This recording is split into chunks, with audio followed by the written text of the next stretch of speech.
A special thank you to each of our subscribers who make this channel possible. Here's today's story. In a bold move that has sparked international debate, India's Finance Minister Nirmala Sitharaman announced on Friday that the country will persist in purchasing oil from Russia, despite mounting pressure from the United States to cease these transactions. Speaking in an interview with News 18, Sitharaman emphasized the financial considerations driving India's decision, stating, "Where we buy our oil from, especially a big-ticket foreign exchange item where we pay so much, we will have to take a call on what suits us best. We will undoubtedly be buying." This statement comes against the backdrop of increasing tensions between India and the Trump administration, which has imposed hefty tariffs on Indian goods, citing the country's continued energy purchases from Moscow as a contributing factor. The U.S. has doubled tariffs on imports from India to 50%, one of the highest rates globally, in a bid to pressure New Delhi into compliance with its demands. Commerce Secretary Howard Lutnick reiterated the White House's stance, urging India to halt its Russian oil purchases and support the U.S. dollar.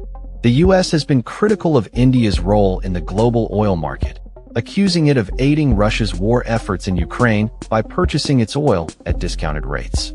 India has emerged as the largest buyer of Russian seaborne crude, taking advantage of lower prices as Western nations have distanced themselves from Russian energy sources following the invasion of Ukraine in 2022. Sitharaman defended India's position, arguing that the country's oil imports have helped stabilize global markets. She stated, "Whether it is Russian oil or anything else, it's our decision to buy from the place which suits our needs, whether in terms of rates, logistics, anything." The ongoing diplomatic spat has been further exacerbated by President Trump's comments on social media, where he expressed concern over India's growing ties with Russia and China. He stated, "Looks like we've lost India and Russia to deepest, darkest China.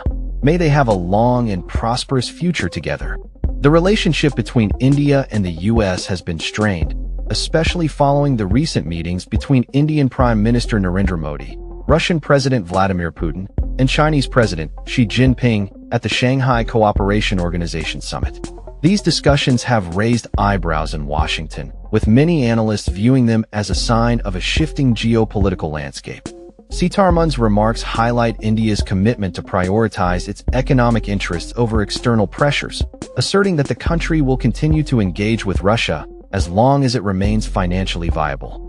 The finance minister also addressed concerns regarding India's trade relationship with China, advocating for meaningful discussions on market access and non-tariff barriers. She acknowledged that a long-term trading partnership with China would require sincere engagement from both sides. In response to the tariffs imposed by the U.S., Sitharaman assured that the Indian government is exploring measures to support businesses affected by the high levies, stating, "We can't leave our exporters high and dry."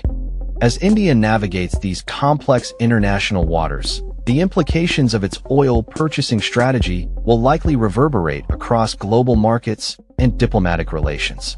With oil and refined fuels accounting for a significant portion of India's overall imports, the stakes are high as the country balances its economic needs with the geopolitical pressures from the United States and its allies.